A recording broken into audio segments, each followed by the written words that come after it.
Coucou, alors aujourd'hui ça va être un update de certaines plantes que je vous avais présentées dans une vidéo. C'était le blabla plante hashtag 37 partie 1 et partie 2. J'ai repris cette vidéo, j'ai repris donc les plantes qu'il y avait dessus et je vous en ai fait un update un an après. Allez, c'est parti!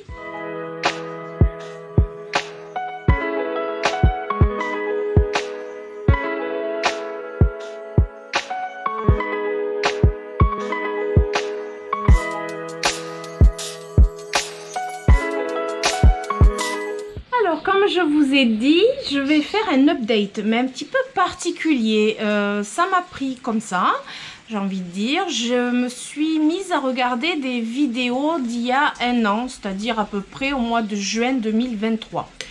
Je regardais un petit peu, c'était surtout au début, je regardais par rapport au jardin pour voir un petit peu comment était le jardin à la même période, etc.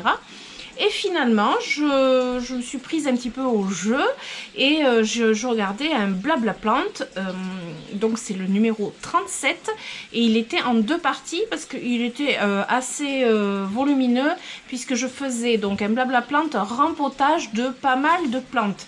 C'était au mois de juin, a priori c'était il y a un an et je me suis dit, en regardant les plantes que je rempotais, je me suis dit... ça serait plutôt sympa de voir ce qu'elles sont devenues un an après. Donc, je me suis amusée à répertorier mes plantes. J'étais plutôt satisfaite du résultat par rapport à ce que j'ai ou ce que j'ai plus. Et oui, parce qu'un an après, parfois, ça peut très bien se passer comme mal se passer. Donc là, je me suis amusée à répertorier, à marquer en fait sur mon cahier les plantes en question. J'ai visionné, alors comment dire... j'ai survolé la vidéo, hein, j'ai pas non plus regardé mes deux vidéos à fond, mais j'ai vu à peu près ce que j'avais fait donc comme rempotage, comment elles étaient à l'époque et comment elles sont maintenant, et du coup je vais pouvoir faire le comparatif. Alors il y a certaines plantes que je peux vous amener là et vous montrer directement. Il y en a beaucoup qu'en fait je peux pas vous amener, soit parce qu'elles sont trop grosses, soit parce qu'elles sont installées de manière à... Ah ben c'est un petit peu compliqué du coup de vous les amener, et c'est aussi bien parce que comme ça je vous les montre en situation. Plante, alors évidemment je vous invite à retrouver ce blabla plante, donc hashtag 37 partie 1 et partie 2 si ça vous intéresse et si vous êtes curieux, pour voir un petit peu les plantes comme elles étaient il y a un an. Après, il y a des personnes qui étaient déjà présentes il y a un an et qui vont peut-être se rappeler, mais pour celles qui ne connaissaient pas encore ma chaîne ou qui n'avaient pas vu cette vidéo, ou si vous ne vous rappelez pas de la vidéo, évidemment, je vous invite à y retourner, parce que c'est là que c'est intéressant. Les updates, c'est avant, après. Mais là, j'ai fait des captures d'écran, en fait des photos de cette vidéo à chaque fois, je vous montre, et comme ça je vous montre maintenant comment sont mes plantes. Voilà, c'est pas évident de faire ça, de revenir sur des anciennes vidéos, surtout que j'en ai 300, je sais plus si c'est 329 ou 369, donc je peux vous dire qu'il y a un sacré paquet de plantes, oui aussi, mais un sacré paquet de vidéos à revenir en arrière, et j'ai des idées d'update qui peuvent peut-être vous plaire. En tout cas j'espère. Déjà si cette vidéo vous plaît, vous me mettrez en commentaire et on verra après par la suite ce que je pourrais vous proposer. Alors on va commencer par la première. Il me semble que donc c'est la toute première que je rempote dans le blabla plante, dans la partie 1 du blabla plante. Je rempote des Euphorbes Lactea White Ghost, des boutures qui à l'époque c'était vraiment, en fait je les avais reçus, pour revenir un petit peu même en arrière, je les avais reçus vraiment sous forme de boutures non racinées que j'ai fait moi raciner. Et dans ce blabla plante, en fait elles avaient donc raciné et je les rempotées suite à cet enracinement. Je vais vous expliquer un petit peu le procédé, ce que j'ai fait, et vous montrer du coup le résultat. Alors là aujourd'hui mes euphorbes en question, elles sont comme ça. Donc là, vous allez reconnaître quand je vais vous mettre des photos de toute façon. Mais si vous revoyez la vidéo, vous allez vite les reconnaître. Donc ça, celle-ci, c'est celle que j'avais bouturée très peu de temps avant le rempotage. Et celle-ci, je l'avais bouturée l'année d'avant. Alors comme vous pouvez voir, il n'y a pas beaucoup d'évolution, notamment sur celle-ci. Il n'y a pas du tout d'évolution, ça c'est très clair. Par contre, celle-ci, elle m'a fait à peu près ça. Vous voyez, je ne sais pas si vous allez voir, c'est plus clair en fait. Et il y a des petites feuilles au bout. Voilà, donc il y a des petites feuilles au bout et elle m'a fait à peu près, je dirais quasiment, ouais, 2 cm de pouce. Voilà, et on le voit parce que c'est plus clair que le reste. Elle m'a fait 2 cm de pouce. Elle est toujours dans son petit pot de rempotage avec le petit gravillon. Et je vous mettrai à l'écran, elles sont installées toutes les deux sous l'emporticole. Mais vous les voyez régulièrement, hein. Elles sont toutes les deux sous l'emporticole toute l'année, je ne les sors pas du tout. Je sais pas pourquoi, enfin pourquoi si, je sais, c'est parce que j'ai peur qu'elle s'abîme, tout simplement. Après j'en ai une plus grosse que j'ai eu entre temps, j'ai eu bien après celle-ci, dans le courant de l'année, donc je vais pas vous faire un update dessus, c'est pas du tout utile. Alors à l'époque, ces Euphorbes Lactea White Ghost, déjà c'était une plante wishlist pour moi. C'était la plante que je voulais depuis très longtemps.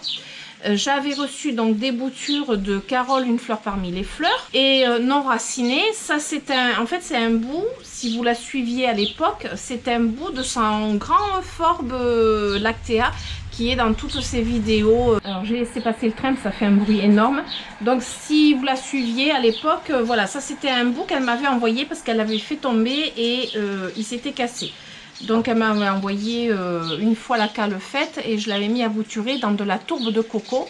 Ça avait très bien fonctionné, je l'explique d'ailleurs dans la vidéo, dans la tourbe de coco uniquement tourbe, dans un petit pot à l'époque terre cuite aussi. J'avais donc mis ma bouture avec la cale bien faite, surtout la cale très bien faite.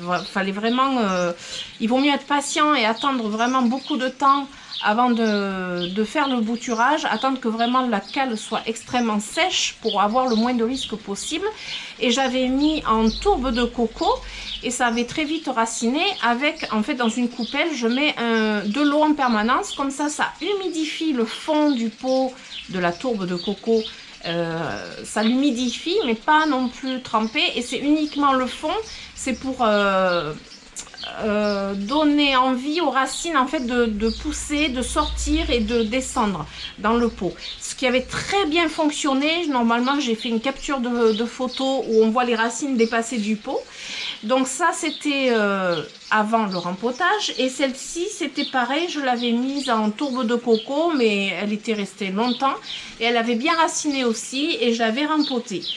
Les deux, ben, ça s'est très bien passé. J'en ai une qui a poussé, l'autre non. Mais j'ai envie de dire, les Euphorbes Lactea, que ce soit White Ghost ou pas, parfois, ça met vachement de temps. Mais c'est vrai que là, celle-ci, elle m'a pris quand même ouais, 2 bons centimètres quand même. Hein. Donc, je suis assez contente. En plus, elle a une forme magnifique, j'adore. Donc, le petit update sur l'Euphorbes Lactea. Ben, c'est que tout va bien et tout s'est bien passé. La transition tourbe de coco, substrat, donc à l'époque je vous avais marqué, enfin je vous avais dit et je l'ai noté pour vous le redire, le mélange que j'avais fait c'était terreau à semis, chabazite, perlite et sable de rivière.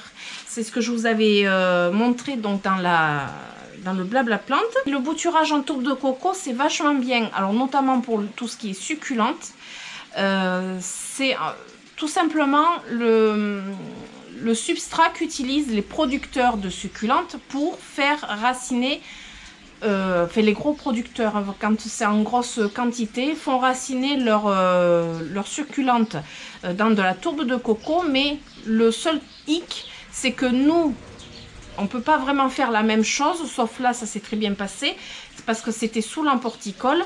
Parce qu'il faut certaines conditions que eux ont et nous pas forcément, c'est-à-dire une chaleur assez constante, une bonne chaleur, en tout cas plus de 20 degrés, une lumière assez bonne et toujours un fond humide dans la tourbe de coco. Et ça, cette ambiance, dans les serres de production, ils arrivent à avoir cette ambiance très facilement, du coup ils font facilement des boutures.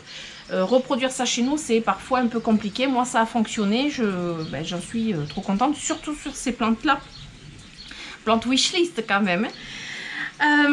Ensuite on va passer au deuxième que alors j'essaye de vous les faire dans l'ordre il me semble des vidéos. Toujours dans la première partie du blabla plante il y avait le Oyakeri. Je vous avais montré un Oyakeri que j'ai rempoté d'ailleurs sur cette vidéo. Alors c'était, me semble-t-il, un Oya qui devait être à peu près grand comme ça. De toute façon, je vous mets les photos. Grand comme ça, qui avait déjà un certain âge, puisque je l'avais déjà depuis peut-être un an et demi. Donc ce qui voudrait dire que là, il aurait peut-être 2 ans et demi, quelque chose comme ça, à la maison. C'est un... Ça y est, elle commence. En fait, c'est un Oyakeri qui est parti d'une simple feuille. Celui-là, il avait réussi à partir d'une simple feuille. Je vous montre à l'écran le rendu un an après. Donc, c'est le fameux Oyakeri qui est extrêmement grand, puisqu'il a vraiment fait des...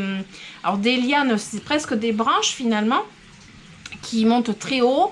Alors vous pouvez voir à l'époque, j'avais mis, c'est assez drôle, j'avais mis un tout petit bâton comme tuteur pour le tenir dans le pot. Et ce petit bâton, il y est toujours sur le Oyakeri, mais bien évidemment, il ne sert plus à rien puisqu'il est très très grand. Il s'est ramifié à certains endroits, enfin, il m'a fait d'autres lianes, il a fait pas mal de feuilles entre temps. Là d'ailleurs, j'ai vu qu'il me faisait des feuilles au bout des lianes. Et dernièrement, je l'avais tutoré avec des... en fait, j'avais fait une échelle en bambou très haute, elle fait plus d'1 mètre de haut, pour pouvoir le tutorer. Donc un an après, ce Oyakeri a fort grandi. La seule chose qu'il n'a pas fait, ce sont des fleurs, mais bon, j'ai espoir. C'est une fourmi sur moi, la blague. J'ai espoir qu'il me fasse des fleurs, peut-être cette année, on ne sait jamais. Mais sinon, il va très très bien. Il me fait des très belles feuilles, vraiment bien vertes, bien belle forme et tout. Donc, c'était un rempotage très réussi. Et d'ailleurs, en fait, quand je l'ai tutoré dernièrement, je l'avais à nouveau rempoté. Donc, en fait, je l'ai rempoté à 1 an d'intervalle, je l'ai re-rempoté. Parce qu'il avait quand même bien garni son pot. Donc, rempotage réussi. La plante va bien, je suis très contente, ça me fait trop plaisir.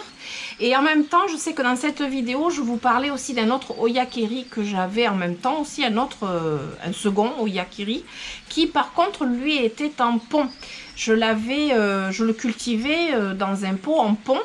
Et je vous avais dit, on verra, je vous ferai une update, on verra ce qu'il est devenu, lequel pousse mieux peut-être, se plaît le mieux, etc. Alors je peux vous faire cette comparaison puisque le deuxième est toujours en pont. Je l'ai laissé, finalement il se plaît bien. Alors il était plus petit, il était vraiment plus petit au départ par rapport à l'autre. Il était quand même plus petit, mais il a moins poussé finalement. Alors je sais pas, après ça peut venir du pied tout simplement aussi. Je pense pas que ce soit lié à la culture en pont, mais peut-être. Il a moins poussé, il est moins grand, mais il est tout aussi joli, il s'est moins ramifié, mais il est vraiment très très bien, très en forme.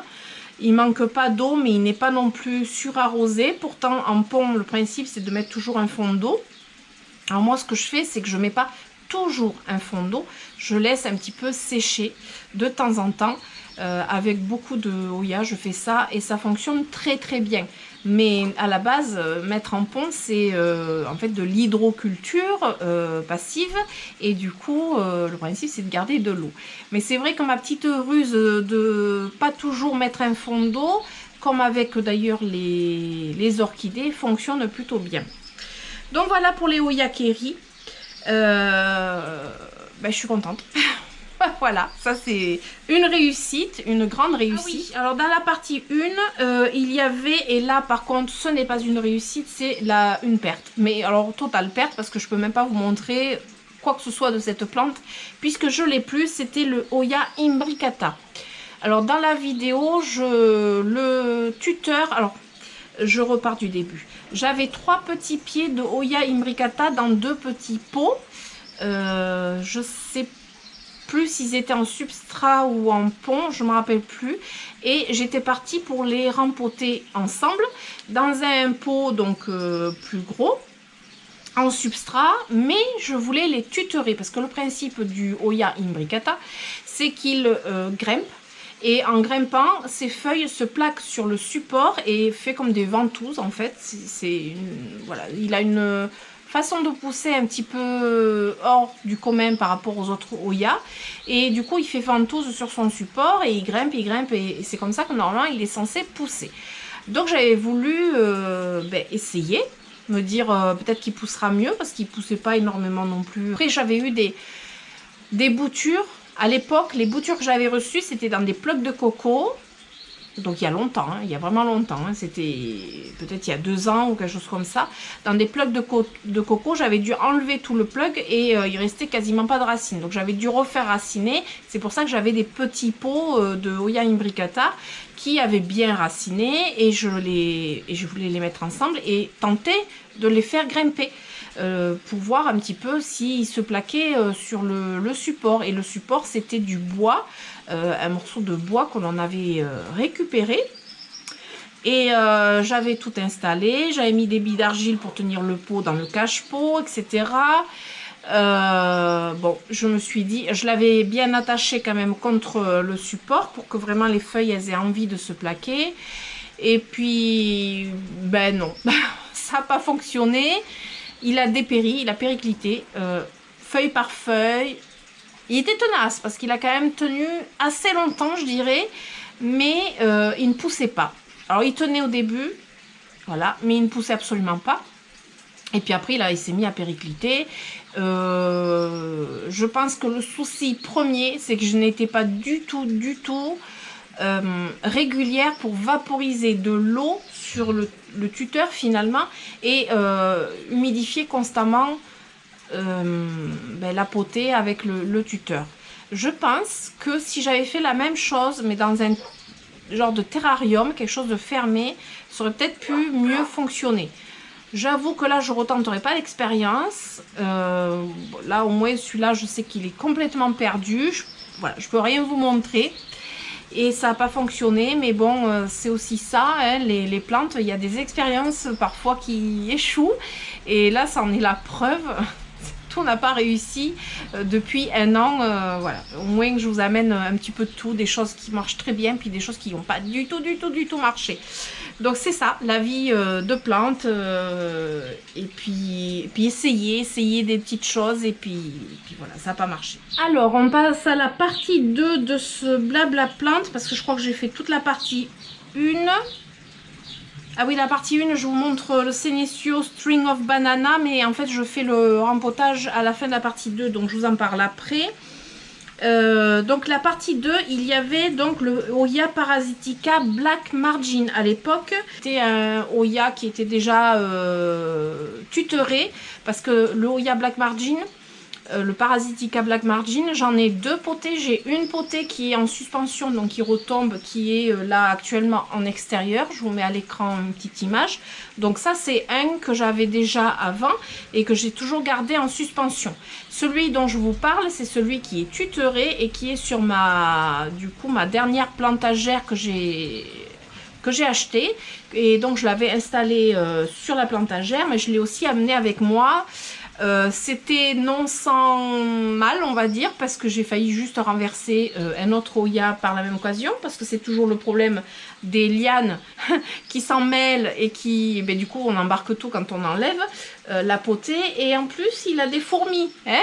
Voilà, mais je l'ai quand même amené. Je suis très contente, je vais en profiter pour un petit peu vérifier par rapport aux fourmis.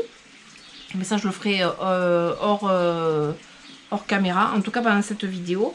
Donc le Oya Black Margin, je vous mets à l'écran, il était déjà pas mal, hein, il était, ma foi, il avait 5 pédoncules, il me semble que j'avais compté 5 pédoncules, et est-ce que je l'avais, attendez, j'ai un doute sur le fait que je l'avais rempoté ou pas, parce qu'il avait justement des fleurs.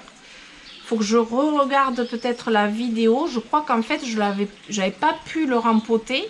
Je voulais, mais j'avais pas pu parce qu'il avait des fleurs. Il n'arrêtait pas de fleurir en fait. Et vous allez voir, c'est le cas encore. Il fleurit au moment où je vais vous le montrer 1 an après. Mais je sais que je l'avais rempoté, peut-être pas sur cette vidéo. J'ai un doute. Du coup, j'ai un doute. Mais je vous le montre 1 an après. Parce qu'on voit quand même bien le Oya, comment il était à l'époque. Et je vous le montre maintenant. Et vous allez voir qu'il a bien profité. Hop. Je vais éviter de le faire tomber, hein. Ça serait bien. Donc le voici. J'essaye de baisser pour le montrer entièrement.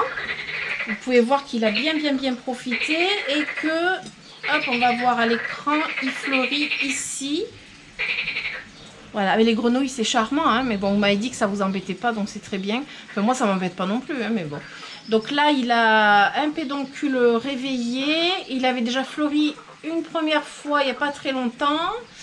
Et je crois qu'il y a un seul pédoncule qui est réveillé. Il en a toujours, il me semble, 5, parce que là, j'en vois 2, 3... Et puis il a bien grandi parce qu'il a des lianes très longues. Il a des lianes très longues et il s'est vachement étoffé. On peut voir vraiment que il est très en forme. Moi j'adore, hein. C'est un Hoya que j'adore. Et il est très beau. Et puis vous voyez, il continue à fleurir un an après. Voilà, il est toujours aussi beau. Bon, je sais qu'il a voilà, les fourmis. Voilà, super l'update. Avec des fourmis. Ah, il en a quand même quelques-unes, j'ai vu, qui se baladaient à droite, à gauche. Mais bon, ça, c'est pas le principal. Voilà, donc ça, le Hoya Parasitica Black Margin, il va bien. Hop, je vois qu'il a des petites feuilles ici, là, qui sortent en bout. Ouais, une fourmi, voilà. Les fourmis, voilà, les fourmis. Super. Donc, sinon, voilà, il va bien. Je vous mettrai à l'écran aussi où il se situe. Donc, il est sur ma plantagère. Il prend bien la lumière. Il a bien les... D'ailleurs, quand il prend bien la lumière, on voit sur ses feuilles qu'il a les bords bien noirs. Je ne sais pas si vous allez les voir là. Comme ça, peut-être. Vous voyez, il a les bords bien noirs. Ça, c'est quand il prend bien la lumière. Parce que sinon, c'est un peu plus vert. C'est moins marqué, en fait, la bordure. J'ai trop peur de le faire tomber. Parce que là, en fait, avec ses lianes, il accroche tout au passage. Si c'est bon. Alors après, on passe à une autre plante complètement différente que je rempote donc dans la partie 2. C'est le Monstera variegata. Alors le Monstera variegata à l'époque, donc j'essaie de me resituer. Bien avant, j'avais acheté donc le Monstera variegata qui s'était pas bien du tout, qui allait pas du tout bien, il faut dire ce qui est. Et j'avais bien avant donc bouturé deux Monstera variegata. Donc j'avais deux potées bien distinctes. Et j'avais une donc dans cette vidéo qui en fait était encore dans un vase avec de l'eau qui avait bien raciné. Il y avait une seule feuille, d'abord pour commencer il y avait une seule grosse feuille et après on voit sur la vidéo qu'il y avait une petite feuille déjà découpée et une autre qui allait pousser. Donc je l'ai mis à l'époque en substrat, c'était du terreau perlite avec de l'osmocote comme je faisais habituellement. Mais cette potée, je ne peux pas vous la montrer. Pas parce qu'elle est plus là. Enfin, plus là. Non, elle est plus chez moi. Mais je pense... Enfin, j'ai pas de nouvelles dernièrement.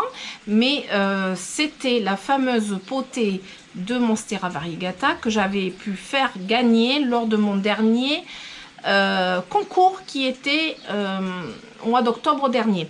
J'avais fait un concours dans lequel il y avait un pied de Monstera variegata à gagner. Et c'était celui-ci qu'en fait j'ai rempoté en vidéo.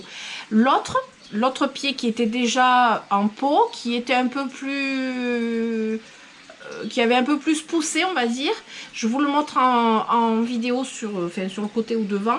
Je l'ai toujours. Il a vachement bien poussé. Maintenant, il est quand même assez grand. Il sort des feuilles tout le temps, pas des très grosses feuilles, il y a des feuilles comme ça grosses et il va très bien. Celui-ci je regrette parce que je n'ai pas trouvé de bout de vidéo ou de photo où je montre celui-ci, celui-là en question que je peux vous montrer du coup un an après. On l'aperçoit juste dans le coin d'une vidéo où je montre justement que je l'ai et qu'il est sous l'emporticole, mais depuis il a hyper bien poussé, il se porte très bien. Donc celui en question que je rempote, je ne l'ai plus, mais il se portait très bien quand j'ai envoyé à cette personne qui avait gagné donc mon concours. Donc j'étais contente, ça me fait plaisir, et puis voilà, je me dis c'était quand même un beau pied de Monstera variegata, donc je suis assez contente. Ah oui, je voulais quand même vous faire un petit retour aussi du passage de l'emporticole à la lumière, parce que les Monstera variegata en question, donc celui que je rempotais dans la vidéo et l'autre, étaient sous l'emporticole quand je les avais bouturés, quand je les avais mis en substrat, ils étaient toujours sous l'emporticole, et je voulais vous faire un retour par rapport à ça, la transition de l'emporticole à la lumière naturelle, puisque maintenant mon Monstera variegata, il est devant une baie vitrée, il se porte très bien. Donc ça s'est très bien passé. Très bien passé. J'ai dû faire ça, je pense, je sais pas, j'ai dû faire ça pendant la belle saison pour qu'il y ait quand même pas mal de luminosité avec la véranda, il me semble. Je suis pas sûre à 100%, mais bon, c'est ce qui est le plus logique pour récupérer de la bonne lumière. Faut pas que ça fasse... Elle rigole, elle, là. Elle rigole, en fait. Et en plus, elles se mettent juste dans le bassin à côté de moi. Elles peuvent aller là-bas, hein, si elles veulent. Hein. Mais non, elles sont là, quoi. Hein. Voilà, je pense qu'elles vont arrêter. Bon, elles vont, je pense, recommencer dans pas longtemps. On va se dépêcher, du coup. Donc, la transition l'emporticole et lumière naturelle, c'est très bien passé. Voilà, je pensais que c'était bien aussi de vous le dire. Si vous avez le même cas de figure, une plante sous l'emporticole que vous devez faire la transition, faites-le avec cette saison ici, maintenant, puisque la luminosité elle est très bonne. Du coup, je pense que ça changera pas trop pour la plante. Suivant. Ah oui, dans cette vidéo, je vais pas toutes vous les faire une par une dans le détail, mais je sais que je vous montre un Oya Retusa. Donc le Oya Retusa, je vous le filme là maintenant aujourd'hui. C'était le bébé du Oya Retusa principal que j'avais, qui est suspendu ici. Est-ce que je vous le montre bien? Là, au bout de mon doigt, là. Toc. Là, voilà, au bout de mon doigt, mais je pense que je vous mettrai à l'écran une petite vidéo. Ça, c'est le pied mère. Le pied mère, bon, mais il pousse, hein, il est grand, il est beau, il fleurit tous les ans. Et donc, celui que je rempote en vidéo, c'était une bouture que j'avais bouturée déjà il y a déjà longtemps. Qui se portait déjà très bien. Je pense que je vous mettrai des photos certainement de la potée. Il me semble que j'ai fait des captures de photos d'écran en fait de la potée avec les racines comme elles étaient. Je pense que là il a déjà en fait repris déjà tout dans le pot. Les racines elles sont déjà énormes. Il va falloir déjà que je le rempote. Peut-être éventuellement en vidéo, pourquoi pas, je sais pas, on verra. J'en ai du rempotage à faire. Hein. Donc je pense qu'il y aura du blabla plante incessamment sous peu.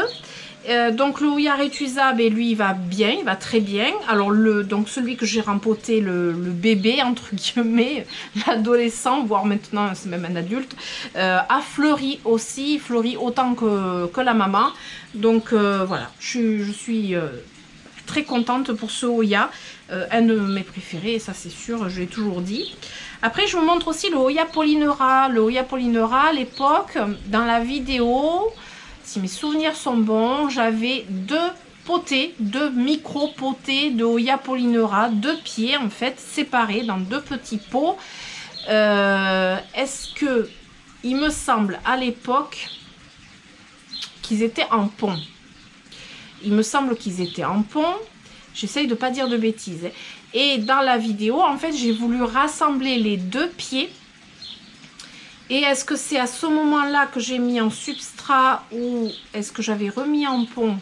j'ai un doute. J'ai un doute.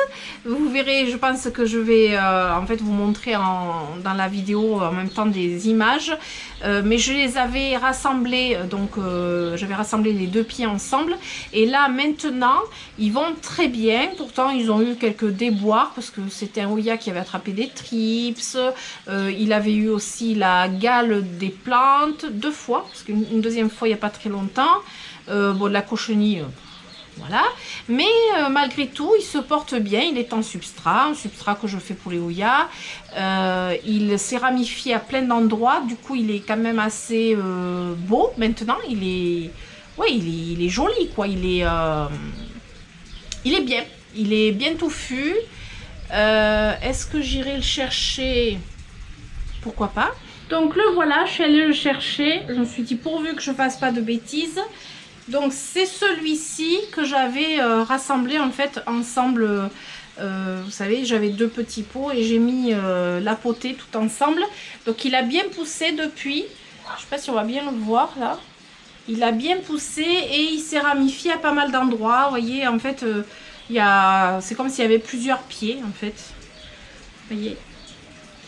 Il est plutôt pas mal, pourtant je vous dis c'est vraiment... je dirais que c'est un Oya qui a tendance à s'attraper toutes les bestioles qui passent par là. Voilà, il est sensible à... Voilà. C'est le seul qui avait eu des trips chez moi d'ailleurs. Mais bon, à chaque fois il s'en remet. Chaque fois voilà, il est assez costaud. Et là il est du coup en substrat. Hop, je sais pas du tout si c'était dans cette vidéo. Vous voyez, il est en substrat. Bon, il n'a pas du tout les racines qui ressortent du pot. Donc ça va. Il est bien.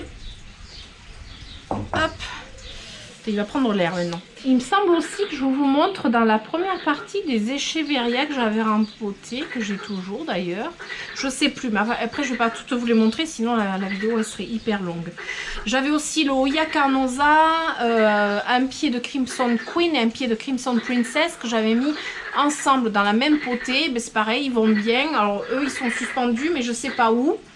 Ils vont bien mais ils n'ont pas énormément poussé et je me rappelle pas où j'ai suspendu parce que le problème des Crimson Princess j'en ai je sais pas combien et les Crimson Queen j'en ai je sais pas combien, donc j'ai un doute de savoir où est la potée. Il faut que je la retrouve, si je la retrouve je la mettrai à l'écran, mais voilà elle va bien.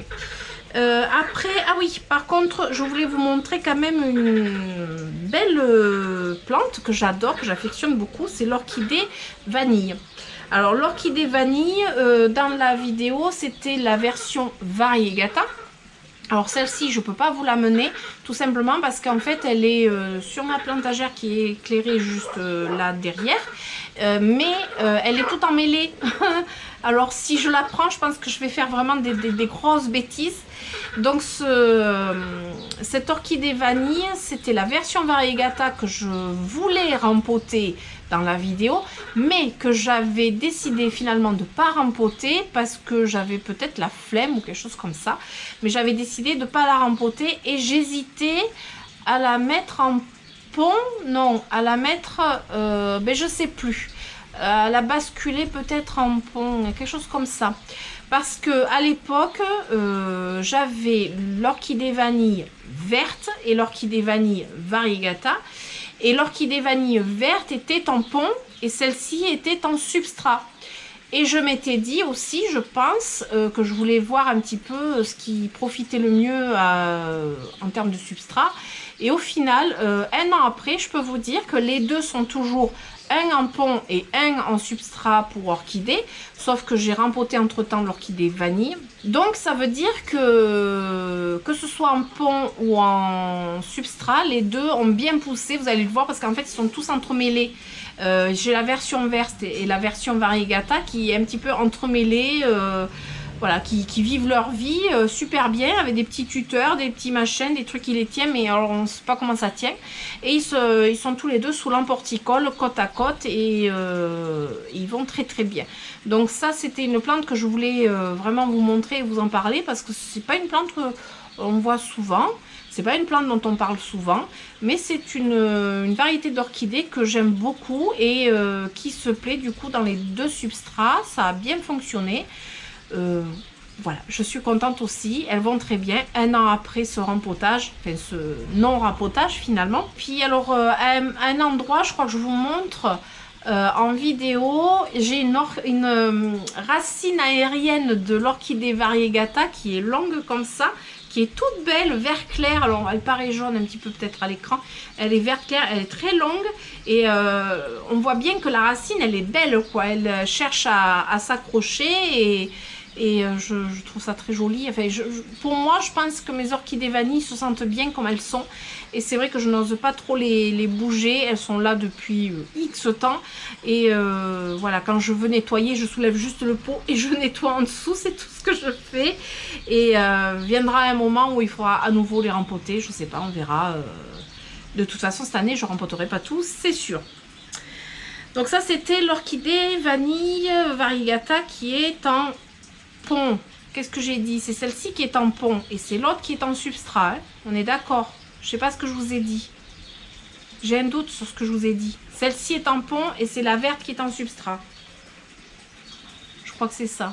Et je voulais... Ah oui! Et je voulais, dans la vidéo, la basculer en substrat. C'était ça. Et que j'ai jamais basculé en substrat, je l'ai gardée en pont. Et du coup, elles vivent très bien tout au long. Après, je vais vous montrer aussi une variété de misère. C'est la Scilla montana que j'avais rempotée. C'était des... Pareil, là, j'avais deux petits pots. Une version variegata et une version non variegata. Que j'avais donc mis dans la même potée. J'avais rempoté les deux ensemble. C'est une variété de misère un peu poilue, un peu beaucoup même poilue, et que je trouve vraiment très très belle, j'adore. Alors j'ai plusieurs potées maintenant à ce jour, j'ai plusieurs potées parce que j'ai bouturé plusieurs fois, mais la potée en question que je filme dans cette vidéo, je l'ai toujours. Je la reconnais parce que j'ai une grosse touffe de Scilla montana verte et puis un petit pied toujours là qui est variegata et qui vit tant bien que mal parce qu'on sait que les plantes variegata sont quand même un peu plus fragiles. Elles sont moins robustes que celles qui sont entièrement vertes. En fait, celles qui sont entièrement vertes peuvent faire de la photosynthèse à 100%, et celles qui sont variegata, elles font pas la photosynthèse à 100% avec leur feuillage. Du coup, elles ont quand même plus de faiblesse, et on le voit dans la potée, la version verte, elle a pris, en fait, elle a pris le dessus, et la version variegata vit tant bien que mal. En plus, j'ai vu que j'avais un escargot qui avait dû un petit peu grignoter, donc ça me fait un peu rager. Mais bon, en même temps, elle est dehors sur ma terrasse en bois et sinon elle va très bien. Après, les escargots, ça fait partie du jeu, hein, comme les fourmis, on va dire. Voilà. Mais sinon, voilà, elle va très bien. Un an après, elle est toujours là, cette potée, et je suis aussi contente. Et la dernière plante que je voulais vous parler, qui change totalement, c'est le Senecio String of Banana. Donc, c'est un Senecio que j'ai depuis longtemps. La potée, le pied mère est toujours énorme. Je vous le mets en vidéo. Il est toujours énorme, il touche le sol. Je le coupe régulièrement parce qu'il rampe par terre. Là, il fait facilement bien les 1m90, 2 m de haut, puisqu'il est suspendu à une branche sous un arbre. Et il est plus haut que moi et il touche le sol. Donc là, c'est le pied mère. Mais moi, ce que j'ai rempoté dans cette vidéo, que vous pouvez voir en photo, c'était des bouts que j'avais coupés, les pointes en fait, que j'avais coupées. Et que j'allais pas jeter, et je me suis dit je vais faire un espèce de petit bouquet et puis je vais rempoter dans une suspension, et puis si ça fonctionne ça fera une nouvelle potée. Alors dans ce blabla plante, je vous ai expliqué comment je faisais. Je bouturais directement en substrat, donc j'avais préparé un substrat avec du terreau, de la perlite, j'avais dû mettre peut-être du sable de rivière, peut-être, je suis pas sûre. mais quelque chose d'assez drainant. Et j'avais enlevé les premières feuilles et j'avais mis à bouturer directement dans le pot. Ça avait fait une espèce de... on voyait les tiges retomber. Bon, elles n'étaient pas très garnies, enfin elles étaient longues, mais bon, voilà. Et maintenant, cette potée, je ne l'ai pas amenée avec moi parce qu'elle est quand même assez grosse. Elle est suspendue au niveau de ma terrasse en bois et je peux vous dire que les boutures directes en pleine terre ont bien fonctionné. Alors, sur cette plante, je n'avais pas de doute parce que il y avait beaucoup de petites racines aériennes qui ne demandaient qu'à s'enraciner et devenir des racines terriennes. C'est une plante qui s'est même marcottée au sol tellement que voilà, quand elle touche le sol, elle profite pour sortir des racines et se marcotter. Donc c'est une potée que j'ai toujours, qui a bien grandi, qui est bon, loin d'être comme la maman, mais qui va très bien. Donc ça avait bien fonctionné. Voilà, on a fait le tour des plantes dont je voulais vous parler. J'ai quand même dans l'ensemble eu une perte totale. C'est le Hoya imbricata, c'est la perte totale. La seule plante que je peux pas vous montrer un an après comment elle est devenue, mais bon, c'est comme ça, c'est le jeu, hein, on peut pas tout réussir. Mais je trouve que dans l'ensemble j'étais quand même contente parce que moi-même en visionnant cette vidéo je me suis dit ah ben celle-là je l'ai encore, celle-là je l'ai encore, celle-là va bien, celle-là a bien grandi, celle-là elle a moyennement grandi. Voilà, ça fait plaisir de revenir en arrière. J'essaierai de vous faire des vidéos où je reviens encore plus en arrière. Le summum de ce que je voudrais faire, mais bon, ça va me demander beaucoup de, je pense, de temps. Ça serait sur le Monstera Deliciosa, le gros Monstera. J'aimerais revenir 3 ans et demi en arrière, presque 4 ans, hein, depuis le début de ma chaîne, et vous montrer un petit peu l'évolution, la différence entre...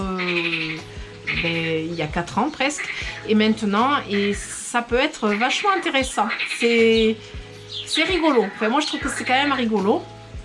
Il y avait divers rempotages aussi, j'avais fait des vidéos sur le rempotage du Monstera, j'avais fait oui rempotage et tutorage au moins 2 fois. Donc voilà, ça peut être intéressant. Dites-moi en commentaire si les updates de ce type ça vous plaît. Si oui, j'essaierai de vous en faire régulièrement, pas tout le temps évidemment, mais régulièrement, de récupérer une vidéo par-ci, par-là, et de vous faire un petit retour d'expérience, soit un update sur la façon de cultiver, si ça a fonctionné ou pas, soit la plante en elle-même, si elle a survécu ou pas, si elle a bien poussé ou pas, et dans quelles conditions, etc. Voilà, vous faire des updates de ce type. Si ça vous a plu, je vous invite à mettre des pouces et surtout à vous abonner si ce n'est pas déjà fait et activer la petite cloche pour les notifications pour mes prochaines aventures. En attendant, je vous fais d'énormes bisous et je vous dis à très bientôt. Ciao, ciao!